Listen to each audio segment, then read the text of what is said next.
예, 오늘 성경 공부 주제는 성경 공부입니다.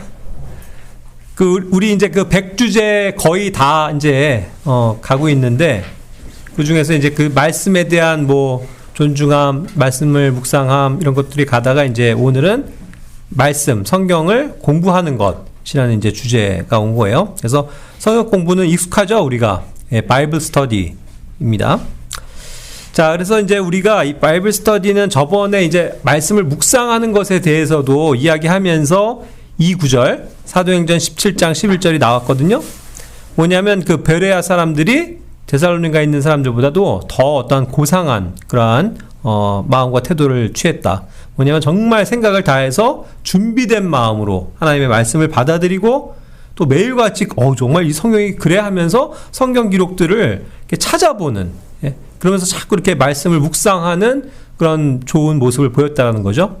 그리고 이제 뭐 이 당시만 하더라도 아직 신약 성경이 완성된 건 아니고 그들이 이제 매일 성경 기록들을 찾아봤다는 건 그 유대인들을 중심으로 해서 구약 성경을 이제 가지고 있는 사람들이 있는 거죠. 예, 그래서 이제 그런 기록들을 찾아보면서 예수 그리스도에 대해서 더 확신하게 되고 또 하나님에 대해서 알아가는 그러한 이제 것을 알 수 있는 거죠. 이와 같은 것이 이제 성경을 공부하는 자세에 있어서 굉장히 중요한 거죠. 항상 이렇게 열심히 찾아보는 거. 그런가? 하고서 찾아보는 거. 예, 그런 이제 자세가 굉장히 중요한 겁니다. 그 다음에 이제 성경 공부라고 했을 때 우리가 실질적으로 그 스터디라는 단어를 성경에서 볼 수가 있죠. 디모데후서 2장 15절. 우리 잘 아는 말씀이죠. 다 같이 한번 읽어볼까요?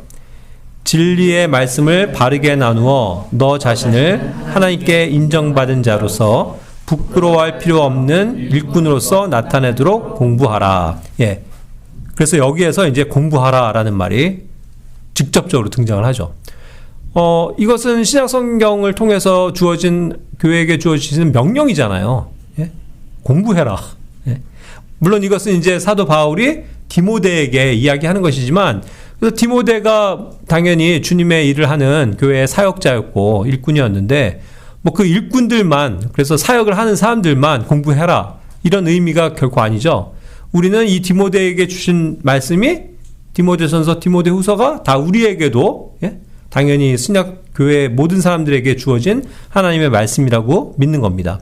그렇기 때문에 우리는 바울이 디모데에게 권면한 것처럼, 명령한 것처럼 이 말씀을 우리에게 주어진 명령이라고 믿는 거예요. 그렇죠? 그래서 공부해야 되는 겁니다.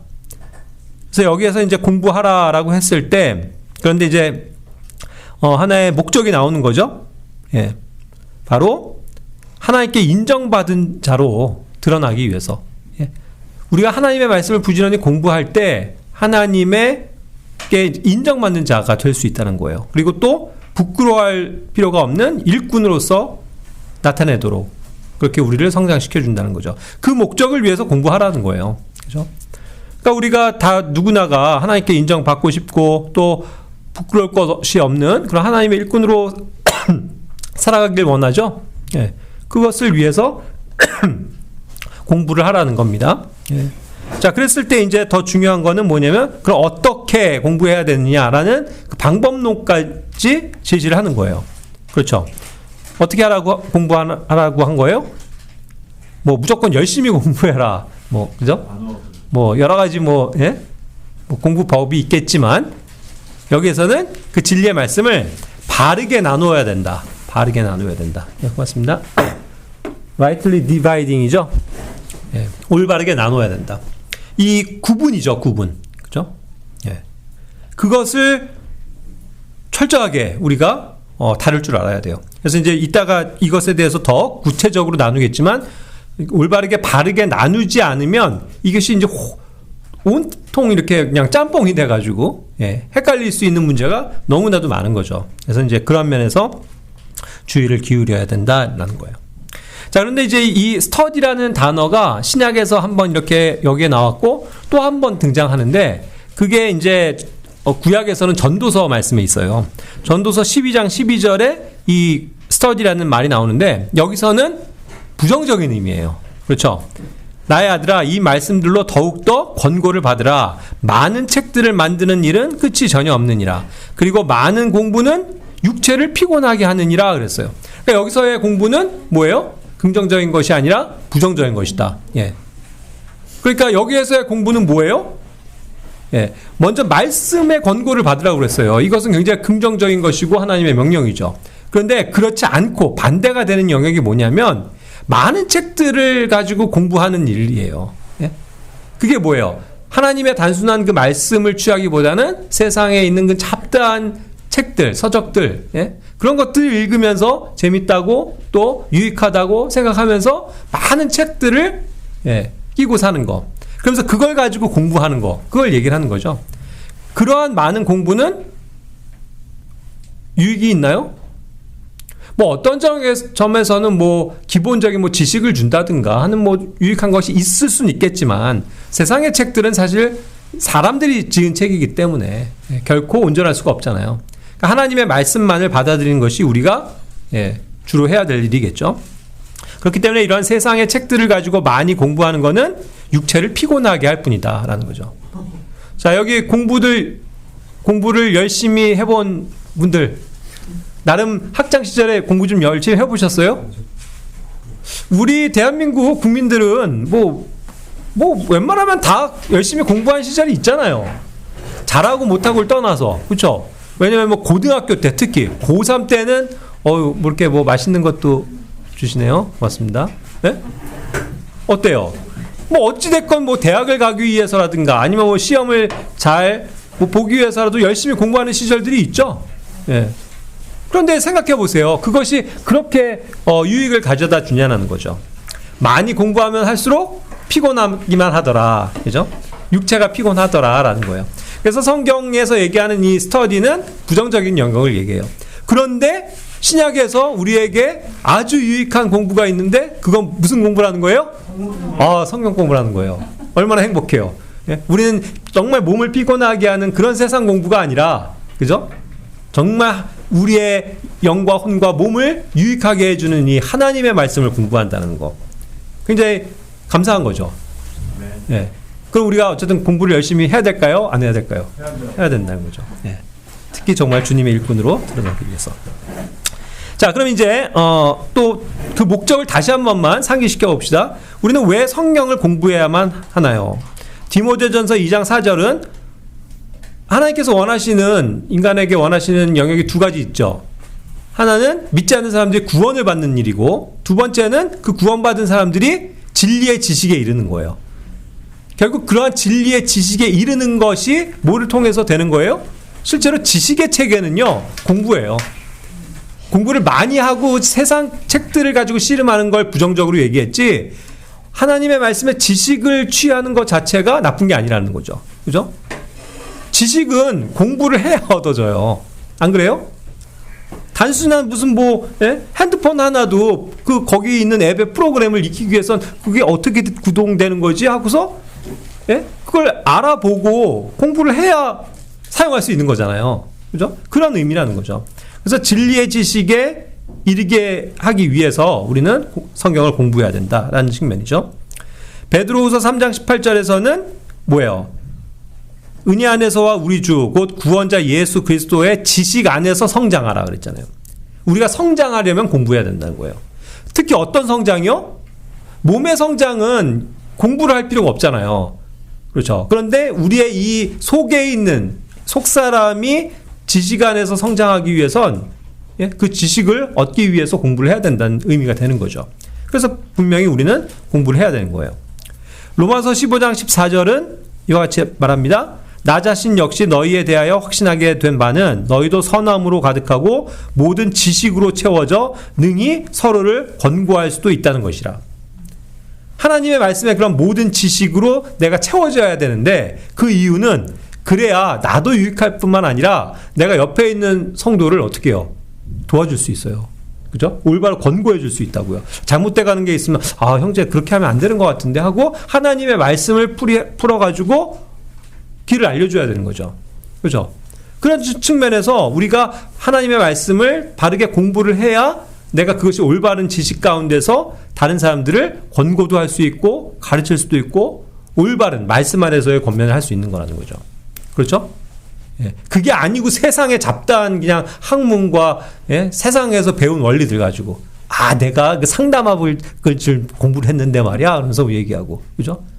이거 세상 최근에 그런 실용적인 철학에서는 이걸 이렇게 얘기하거든. 이런 걸로 얘기해 줄 거냐고요. 아니죠. 그래서 우리는 반드시 하나님의 말씀의 지식으로 채워져서 다른 사람들을 권면할 수 있는 그런 사람이 되어야 된다는 거죠.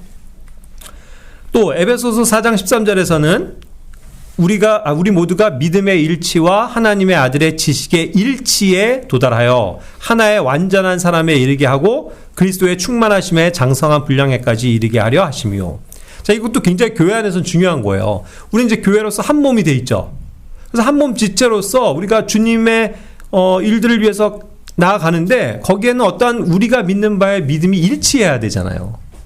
그 믿음이 일치한다는 것은 하나님에 대한 지식의 일치를 뜻하는 거죠. 그렇죠? 우리가 정확하게 어떤 교리적으로 알고 있어야 그것이 일치가 돼야 한 길로 가는 것 아니겠어요? 그렇죠? 그래서 이거는 굉장히 중요한 영역이죠. 하나님께서 주신 그런 말씀을 정확하게 그래서 우리가 이해하고 또 그것을 습득해서 모두가 다 그것이 동의가 되고 일치가 돼야 그 하나의 단일한 진리 가운데서 우리가 걸어나갈 수 있다는 거죠. 그렇지 않겠어요?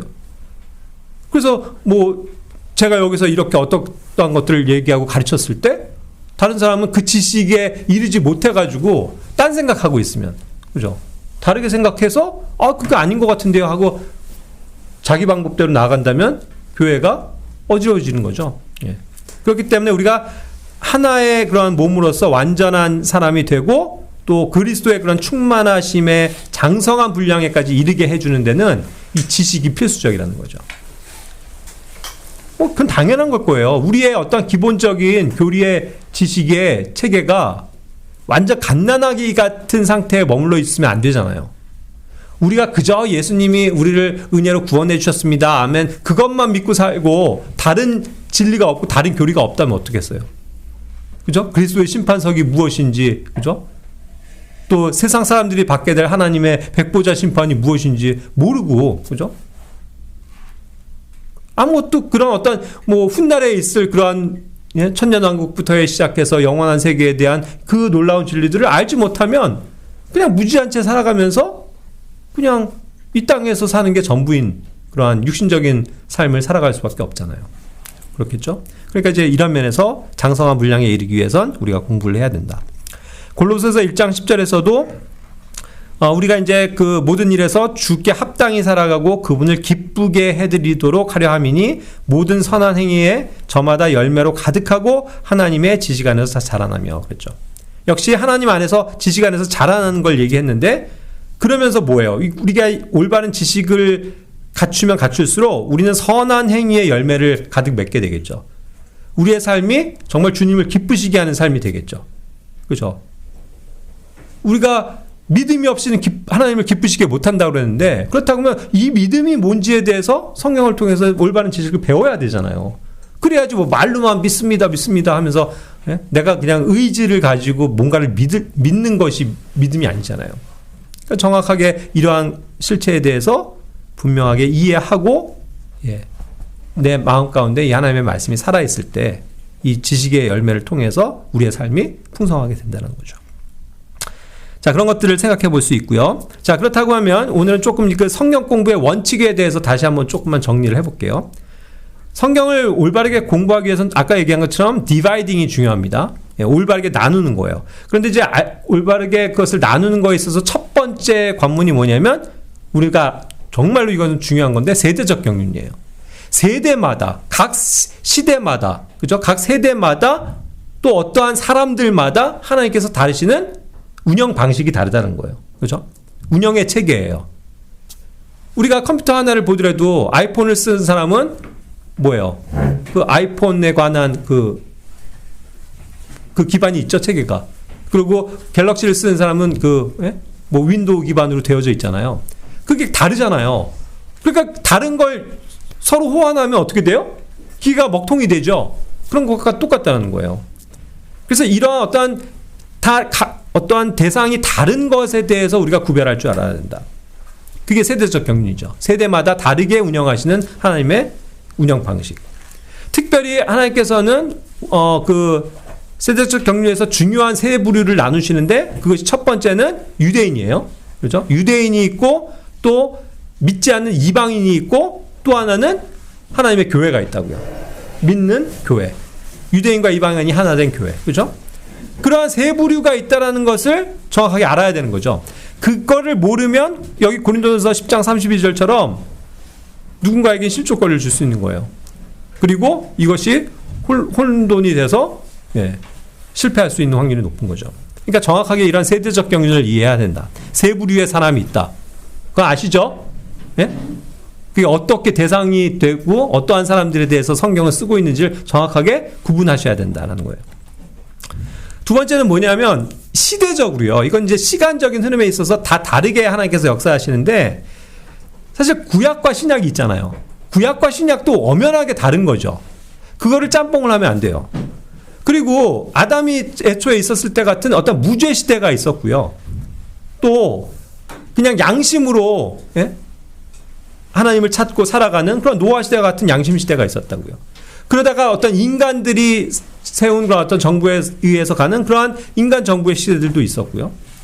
또 그러는 가운데서 하나님께서는 아브라함을 택하시고 그 이삭과 야곱을 택하셔서 하나의 민족을 이루시죠. 그렇게 해서 이스라엘이라는 하나의 민족이 태어나요. 그래서 이스라엘을 위한 경륜이 있고 이제는 이스라엘 밖에 있는 사람들 모두를 이방인이라고 부르죠. 그래서 이방인이 생기는 거예요. 그걸 다 다르게 하나님께서는 다루신다 그 뜻이죠. 또 그런 것이 다 통합이 돼서 오로지 믿음으로 말미암아 구원을 받는 이 지금의 교회 시대가 생겨요. 그래서 교회라는 존재가 있는 거죠. 그런데 또 가다가 보면 우리 교회가 들림받고 이 땅에는 이제 남아있는 사람들이 환란을 겪게 되는 환란 시대가 있어요. 그렇죠. 그리고 또 그것이 끝나면 하나님께서 이제 그리스도를 통해서 통치하시는 1000년 동안의 천년왕국 시대가 열리죠. 이와 같이 여러 가지 다른 종류의 시대들이 존재한다는 것을 분명히 구분을 해야 된다는 뜻이에요. 특히 여기서 교회 시대도요, 혼동하면 안 되는 게 교회라고 해갖고 다 같은 신약 교회가 아니거든요. 초대교회가 있어요. 초대교회는 유대인들만으로만 구성이 되어서 예루살렘에서 시작된 게 이 유대인 교회죠. 그렇죠. 거긴 이방인이 한 명도 없었다고요. 그런데 나중에 이방인이 주님께로 돌아와요. 그래서 이방인들이 있는 그 이방인 교회가 생기는 거잖아요. 그래서 유대인과 하나가 되는 진짜 진정한 교회 시대가 열리죠. 그런데 또 교회 시대가 또 하나가 있는데 방금 얘기한 우리 신약 교회가 들림 받고 나면 이제 유대인을 중심으로 해서 하나님께서 특별하게 보존하시는 그 예요한 계시록의 7교회의 양상과 같은 그런 환란 시대 교회가 또 생겨요. 그렇죠? 그러니까 이제 그런 것들 다 구분을 해서 우리는 보아야 된다는 뜻이죠. 이해가 되십니까? 어려운 거예요, 그게? 이게 지금? 분명히 우리는 이걸 뭐 누차 강조하기 때문에 정확하게 이해를 하셔야 된다는 거예요. 자, 그 다음에 또 올바르게 나눠야 되는 것 중에 하나가 뭐냐면 다른 단어의 구분이에요. 단어가 다르면요, 특히 우리는 킹제임스 성경을 믿죠. 단어가 다르면 다른 거예요. 그럼 100%예요. 이 단어와 이 단어가 있을 때 그게 같다라고 절대로 얘기할 수가 없어요. 하나님께서는 조금이라도 그 의미가 다르고 뉘앙스가 다르고 뭔가 의미를 다르게 전달하시기 위해서 그 단어를 채택하신다는 뜻이에요. 결코 같을 수가 없어요. 그렇죠? 보세요. 왕국이라는 개념에 있어서도요, 다 비슷한 것 같아도 단어가 다르면 다른 거예요. 하나님의 왕국이면 하나님의 왕국, 하늘의 왕국이면 하늘의 왕국, 하늘에 있는 왕국이면 하늘에 있는 왕국. 뭐예요? 다 다르다고요. 이 차이점을 아시죠? 예를 들자면, 그죠? 같은 게 아니에요. 하나님의 왕국은 아까 얘기한 것처럼 누구를 위한 왕국이에요? 아까 그 세 부류에 있어서도 얘기할 때 누구예요? 예? 예, 그렇죠. 우리 교회가 들어가는 영적인 왕국이 하나님의 왕국이에요. 하늘의 왕국은요? 일차적으로 어디에 세워져요? 땅에 세워져요. 그래서 1000년 동안 있게 되는 그 왕국이 하늘의 왕국이고 거기에 들어가는 게 유대인들을 위한 거예요. 그렇죠? 그리고 하늘에 있는 왕국이라고 하면 지금 어디에 있는 왕국이에요? 보이지 않지만, 그렇죠. 셋째 하늘에 있는 거라고요. 그래서 누구나가 지금 죽으면 그 셋째 하늘에 있는 왕국에 가게 돼 있는 거예요. 그렇죠? 이와 같이 같은 킹덤이라는 단어가 써 있다고 하더라도 무슨 킹덤이냐에 따라서 완전히 다른 거라고요. 쉽게 얘기하자면. 그죠? 자, 이번엔 같은 단어가 있어요. 같은 단어가 있어도 생겨나는 구분을 이해하셔야 돼요. 이게 또 조금 어려울 수 있죠. 무슨 말이냐면 이거는 여러분들은 성도라는 말을 잘 쓰죠. 예? 성도, saints예요. 그렇죠? 그런데 이 성도라고 했다고 하더라도 다 같은 성도가 아니라고요. 그걸 구분할 줄 알아야 돼요. 예? 구약에 있는 성도들도 성도라고 얘기했고 신약 교회도 성도라고 이름 붙여졌고 마지막 환란 시대에 있을 사람들도 성도라고 이야기하고 있어요. 이해가 되세요? 그러니까 이거는 세대적으로 나눠지잖아요. 그러니까 세대적으로 다른 어떤 성도냐를 구분을 해야 된다는 얘기죠. 우리가 저번 시간에 배운 걸 다시 한번 상기하자면 유경찬 선생님 성역 공부에서 하나님의 아들에 대해서 배웠죠. 그렇죠? 기억나세요? The Son of God, 하나님의 아들. 그런 동일한 명칭을 갖고 있어도 다 똑같은 하나님의 아들이 아니죠. 아담도 하나님의 아들이었고 예수 그리스도도 하나님의 아들이었지만 다르잖아요. 교회를 하나님의 아들이라고 표현하고 계세요. 하나님의 아들들이죠. 유대인도 하나님의 아들들이죠. 그렇죠? 천사들도 때에 따라서는 하나님의 아들들로 불렸죠. 그렇죠? 그러니까 이것은 같은 단어라고 하더라도 어떻게 그것이 이야기되어지고 있느냐에 따라서 어디에서 누구를 대상으로 하느냐에 따라서 구분이 되어지는 단어라는 거죠. 이해가 되시죠? 우리가 복음을 굉장히 강조하지만 복음도 아주 크게는 두 가지 복음이 나눠지잖아요. 우리가 믿은 복음은 제가 여기 두 개 써놨지만 은혜의 복음이에요? 왕국 복음이에요? 은혜의 복음이라고요. 복음이라고 돼 있지만 그걸 굳이 은혜의 복음, 왕국 복음이라고 안 붙이더라도 이 종류가 두 개로 나눠진다는 걸 우리가 쉽게 알 수 있거든요. 우리가 믿은 복음은 정말 누구나가 믿음을 통해서 은혜로 구원받는 그 복음이에요. 그런데 왕국 복음은 침례 요한부터도 선포했었던, 그렇죠? 회개하라, 하늘의 왕국이 가까웠느니라 하면서 그 왕국을 선포하는 복음이었단 말이죠. 그래서 달라요. 그리고 또 이 왕국 복음은 그래서 우리 교회가 들림을 받고 나면 또다시 환난 성도들에게 선포되어질 복음이에요. 그래서 다르다고요. 우리가 침례라는 말을 쓰지만 이것도 다 구분이 있잖아요. 그렇죠? 침례도 흔히들 7가지 종류의 침례가 있다고 얘기를 해요. 우리가 받은 침례, 일단 우리는 두 가지 측면의 침례를 받아요.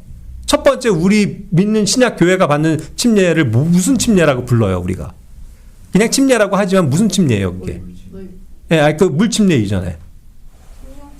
성령 침례. 성령으로 받는 침례. 영적인 침례를 먼저 받죠? 그러니까 영적인 침례가 있다고요. 그리고 물 침례가 있어요. 그러니까 다른 거죠. 그렇죠? 심지어는 성경에 불로 받는 침례도 있잖아요. 침례 나왔다고 해서 다 같은 침례가 아니잖아요. 그렇죠? 유대인들이 받았었던 회개의 침례가 있었죠. 그래서 침례자 요한이 선포한 그리고 실행했었던 죄들의 사면으로 인한 침례가 있었다고요. 그렇죠? 이런 것들이 다 달라요. 그러니까 그런 것들이 똑같은 납티즘이라고 나오더라도 그것이 어떠한 갈래로 나눠지고 있는지를 구분을 해야 된다는 얘기예요. 성경 공부 그게 굉장히 중요해요. 그렇죠? 자, 그 다음에 두 번째가 뭐냐면 원칙 문자적인 믿음이에요. 성경은요, 모르면 그냥 문자적으로 믿으세요. 아직 이해 안 됐으면 무조건 문자적으로 믿으세요. 일단 그 문자 그대로, 말 그대로 믿으라는 뜻이에요. 이해가 안 되더라도 그걸 상징적으로 생각하려고 그러고 어떠한 추리를 하려고 하지 마시란 얘기예요. 자, 대표적인 거 천년이라는 단어가 나와요. 우리가 그리스도와 함께 1000년 동안 통치하리라 했을 때 1000년이 나온다고요. 그럼 그게 문자적인 1000년 맞아요? 1000년이란 거예요. 그냥 긴 세월이에요? 아니에요. 사람들 그렇게 받아들이는 거죠. 그게 아니에요. 피상적인 게 아니라 1000년이면 1000년이라고요. 우리에게 주어진 인간으로서의 1000년. 3일 밤 낮을 얘기해요. 예수 그리스도께서도 3일 밤 낮, 그죠? 을 지하에 계셨다고요. 그럼 그게 말 그대로 3일인 거예요. 그래서 3일 밤 낮이기 때문에 문자적으로 72시간이 되는 거죠. 우리 그렇게 믿는 거예요. 주님의 죽으신 시점부터 부활하신 그 딱 시간이 72시간이자. 그게 믿는 거예요. 그래서 이 문자적인 믿음을 취하는 게 굉장히 중요하단 말이죠. 그게 아니고 그저 그냥 막 상상의 나래를 펼치다 보면은 이게 완전히 그냥 다른 길로 가버린다는 거죠. 에덴 동산, 에덴이라고 한 곳 있었어요? 없었어요? 있었어요. 옛날 얘기가 아니라 그냥 성경에 기록되어 있기 때문에 우리 문자적으로 믿는 거예요. 지옥 있어요? 없어요? 있어요. 그걸 상징적으로 받아들이고 뭐 그냥 사람이 조금 이렇게 뭐 연단하는 그런 장소로 생각하고 그런 것들로 생각하잖아요. 뭐 흔히 말하자면 뭐 천국은 내 마음에 있는 거야 이런 게 아니잖아요. 아까도 얘기했죠. 천국이란 말은 없고 정확하게 하나님의 왕국이면 하나님의 왕국, 하늘의 왕국이면 하늘의 왕국인데 하늘의 왕국은 이제 곧 실현이 될 거고 하나님의 왕국은 이미 와 있는 거잖아요. 하나님께서 계신 곳, 그것이 영적으로 그리스도와 함께 오게 될 거잖아요. 그렇죠? 그러니까 그런 것들을 문자적으로 믿으라는 거예요. 결코 그냥 상징적으로, 비유적으로 받아들여서는 안 된다라는 뜻이죠. 자, 세 번째는 다시 한번 단어예요. 단어에 유의하세요. 단어. 저는 성경 공부의 가장 중요한 핵심이 단어 공부라고 생각해요. 그래서 우리가 지금 주제별로 공부하는 것도요. 제목이 다 뭐예요? 일단 단어에 포커스가 맞춰 있어요. 그 단어를 정확하게 개념을 파악하는 거예요. 정확한 명칭, 정확한 개념, 그걸 숙지해야 된다고요. 뭉뚱그려서 그냥 뭐 선악과요 이러지 마시고 선과 악의 지식의 나무, 선과 악을 알게 해주는 나무, 이와 같은 정확한 개념을 가지고 있어야 된다는 거죠. 그렇죠? 사람들이 생각하는 것처럼 이걸 그냥 뭐 다들 그림으로 뭘로 표현해요? 그냥 사과 열매로 생각한다고요. 어디 그래요? 정확하지 않잖아요. 그죠? 그러니까 자꾸 상상 속에서 만들어내는 것들을 주의를 해야 된다는 거죠. 우리가 하는 건 성만찬이에요? 주의 만찬이에요? 주의 만찬이에요. Lord's Supper. 정확한 개념을 가지고 있어야 된다는 얘기죠. 구원에 대한 다양한 어떠한 명칭 중에서도 구속이라는 말이 있잖아요. 그죠? 구속은 뭔가요? 잘 알고 있어야죠. 칭의는 뭔가요? 정확하게 알고 있어야죠. 성별이 뭔가요? 남녀 성별이 아니고 sanctification. 성별은 뭔가요? 정확하게 성경이 그것을 제시하고 있기 때문에 그것을 구분할 줄 알아야 되고 그것을 정확하게 이해할 수 있어야 된다는 거죠. 그래야 우리가 같은 믿음에 일치하고 도달하는 거예요. 자, 그 단어에 있어서는 아까도 얘기한 거랑 좀 비슷한 맥락에서 다시 한번 얘기하자면 유사어가 있을 수는 있어도요. 단어가 다르면 다른 거예요. 그렇죠? 왜 우리가 어떤 이슈가 되는 replenish라는 단어 자체가 그냥 fill 혹은 fulfill이라는 가득 채운다라는 개념이라는 다른 단어다라고 믿는 거예요. 왜요? 다르니까요. 단어가 다르니까요. 킹제임스 성경은 이 단어를 우리에게 보존하셨으니까요. 그러니까 replenish의 의미를 되새기는 거예요. 그래서 거기서도 re라는 어떠한 의미에 대해서 우리가 찾아보면 이것이 다시 채우는 것이라는 걸, 다시 가득 채우는 것이라는 걸 알 수 있는 거죠. 그와 같은 믿음이 필요하다는 거죠. 사랑도 우리는 사랑이라고 하지만 그냥 일반적인 러브로서의 사랑도 있지만 charity라는 단어가 있잖아요. 그럼 그것이 어떻게 구분이 있는지를 우리가 배워야 되는 거죠. 조금 어려운 얘기가 될 수도 있지만 그래서 이게 다르면 다 다르다는 거예요. 여러분들이 forgiveness of sins라는 죄들의 용서, 우린 죄들의 용서를 받았어요? 다 죄들의 용서를 받으셨나요? 그게 구속이에요. 그렇죠? 에베소서 1장 7절에서도 얘기하는 것처럼. 그런데 remission of sins는 조금 다른 개념이라고요. 그것들은 또 사람들이 구분을 안 해요. 그런데 우린 해야 된다고요. 왜요? 단어가 다르니까. 이걸 죄들의 사면이라고 번역은 해놨지만 죄들의 사면과 죄들의 용서가 같은 겁니다 해버리면 안 돼요. 그래서 우리는 교리적인 구분을 할 줄 알아야 된다는 거예요. 뭐 이 오늘의 주제는 그건 아니니까 단어가 다르면 어쨌든 다르다. 그렇죠? 대소문자도 다 달라요. 그렇죠? 로드도 다 대문자가 있고 큰 글자만 첫 글자만 대문자가 있고 소문자로 된 로드도 있죠. God도 마찬가지죠. Spirit도 마찬가지죠. 대소문자의 구분이 확실해요, 성경은. 킹제임스 성경은 그것을 확실하게 해주고 계시다고요. 그렇죠? 그런데 그렇다고 하면 그 분명한 어떠한 하나님의 이것이 다 이름이지만, 주라는 하나님의 이름이고 하나님이라는 이름이지만, 거기에서 그렇게 쓰였다면 우린 그걸 문자적으로 믿어야 된다고요. 다르게 쓰인 거에 대해서. 그리고 그것이 결국은 대문자로, 완전히 대문자로 되어 있는 건 그 여호와 하나님으로서의 실제적인 주님을 뜻할 때, 그죠? 그리고 그냥 하나님이라는 개념, 주라는 개념으로서 했을 때 큰 대문자라는 거, 뭐 이런 것들을 이제 구분한다고요. 큰 대문자 스피릿은 성령님을 의미하는 거고, 소문자는 우리가 가진 영이다라는 걸 우린 구분을 해야 된다는 얘기예요. 그죠? 그래서 이것이 굉장히 중요한 문제다라는 거죠. 부호도 마찬가지예요. 마침표가 있고, 콤마가 있고, 그 다음에 콜론이 있고, 세미콜론이 있어요. 이런 것들이 다 다르다고요. 그죠? 그래서 그것이 표현하는 어떠한 그 문장 구조가 바뀌게 돼 있어요. 그러니까 그런 거에서조차도 우리는 주의를 기울여야 된다는 뜻이 되죠. 접속사도 and로 가다가 but이라는 단어가 나왔을 땐 다른 거라는 거죠. 그죠? 단복수마저도 다 달라요. first fruits인지 first fruits인지 다르잖아요. 그럼 우리는 s가 붙어 있으면 복수라고 그냥 믿으면 되는 거예요. 그죠? 정관사 더인지 언지 차이가 있어요. 더는 정관사로서의 어떤 고유한 것을 의미하는 거잖아요. 그럼 그대로 받아들이면 되는 거죠. 그렇잖아요. 성경에는 킹제임스 성경은 남성과 중성과 여성까지도 세밀하게 구분하고 있어요. 그렇죠? 그것이 여성으로 되어 있으면 우리는 그냥 그것을 여성으로 이해하면 돼요. 그렇죠? 단순히 뭐 시적인 표현이 아니라고요. 그 의미가 그렇기 때문에. 예루살렘 같은 경우도 다 그녀예요. 하나님께서 그렇게 보시기 때문이에요. 그렇죠? 거기에 딴지를 걸 필요가 없다는 얘기죠. 그러니까 이제 그런 것들을 정확하게 구분한다. 우리는. 그리고 또 성경 공부에 있어서 유익한 거, 첫 언급한 구절을 유의해라. 예? 처음에 나오는 그 구절이 굉장히 많은 것들을 내포하고 있다는 얘기예요. 그렇죠? 예. 어디에서 그것이 먼저 나오나, 이거. 그리고 또 이제 이것이 신구약에 있어서도 어느 책에 더 많이 나오나, 어느 장에 더 집중되어 있나, 그죠? 그런 것들 어떤 전체적인 구절을 대조해 보는 것도 굉장히 공부에 있어서 유익해요.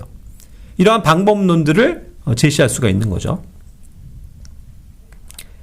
자, 그리고 마지막 네 번째로는 교리적인 구분과 적용의 차이가 있어요. 이 말은 뭐냐면, 구약을 신약에 적용하면 안 되고요. 그 다음에 유대인의 것을 교회로 이해해서는 안 된다는 얘기예요. 특정 사건이나 인물을 나의 교리 혹은 우리가 가진 교리로 일반화시켜서는 안 된다는 얘기죠. 단순히 적용은 할 수 있어요. 아, 내가 이렇게 살아야 되겠다는 적용은 가능하지만 그것을 교리적으로 마구 끌어올 수가 없다는 거죠. 그래서 우리가 구약의 교리와 신약의 교리를 다르게 다루는 것은 굉장히 중요한 거가 되는 거죠. 이와 같은 것들을 제시할 수 있어요. 자, 그리고 이제 마지막으로 그 성경 공부를 우리가 열심히 하긴 해야 되지만 저는 또 폐단도 봐요. 위험성이 있어요. 뭐냐면 고린도서 8장 1절은 우리가 이 지식을 가졌다고 그래서 많이 공부했다고 그래서 우쭐해지면 안 되겠죠. 아, 나 이거 좀 알아. 내가 아까 얘기한 것처럼 세대적 경륜 나는 이해를 하고 우쭐될 필요가 없다는 거죠. 오히려 우리는 서로를 세워주기 위해서 지식을 공부하는 거예요. 고린도전서 13장 2절에서는 뭐예요? 모든 신비들과 모든 지식을 이해할지라도 또 모든 믿음이 있어서 산들을 옮길 수 있을지라도 성도의 사랑이 없으면 아무것도 아니라고 그랬잖아요. 그러니까 사랑으로 세워주는 지식이 돼야지 그저 내가 우쭐대고 나 잘났고 내가 남들보다 우월하고 그런 거를 하려고 성경 공부하는 게 아니에요. 그렇죠? 그래서 이게 자세에 있어서도 중요한 건데 디모데후서 3장 7절은 뭐냐면 먼저 베드로후서 1장 5절 6절을 봅시다. 아까 그 말씀과 연관돼서. 그렇기 때문에 우리가 지식을 취할 때도 덕에 지식을 더하고 지식에 뭘 더하라고 그랬죠? 예, 절제를 더하라고 그랬잖아요. 지식만 있다고 되는 게 아니고 그걸 좀 절제할 줄 알아야 돼요. 우쭐대면 안 된다는 뜻이죠. 그러니까 어떤 그 절제 속에서 지식을 활용하는 것, 그것이 돼야 된다는 거죠. 그리고 디모데후서 3장 7절은 그러니까 제대로 좀 배워야 되는 거죠. 그죠? 항상 어떤 사람들은 항상 배우긴 하는데 진리의 지식엔 결국 이르지 못하는 현상들도 봐요. 제가 안타까운 건 뭐냐면 우리가 똑같은 시간에 똑같이 성경을 공부했어도 어떤 사람은 굉장히 그걸 바르게 이해하고 성장을 하는데 어떤 사람은 나중에 물어보면 전혀 그게 배워지질 않은 거예요. 그죠? 그래서 여전히 모르고 있고 여전히 그래서 헤매고 있는 그런 현상들을 많이 보거든요. 그러니까 이제 그런 면에서도 우리가 또 배우는 데 있어서 열심을 갖는 것들은 또 필요하겠죠. 그렇죠? 그래서 이제 성경 공부는 어쨌든 우리로서는 굉장히 중요한 덕목이다. 예. 그러나 어쨌든 또 하나님께서 원하시는 그러한 올바른 태도와 또 방법들을 가지고 공부하는 것이 중요하다라는 것으로 말씀드릴 수 있습니다. 뭐 질문 있으신가요? 성경 공부에 대해서? 예, 많은 것들을 또 배우시고 또 실천하시길 바라고 기도하고 마칠게요.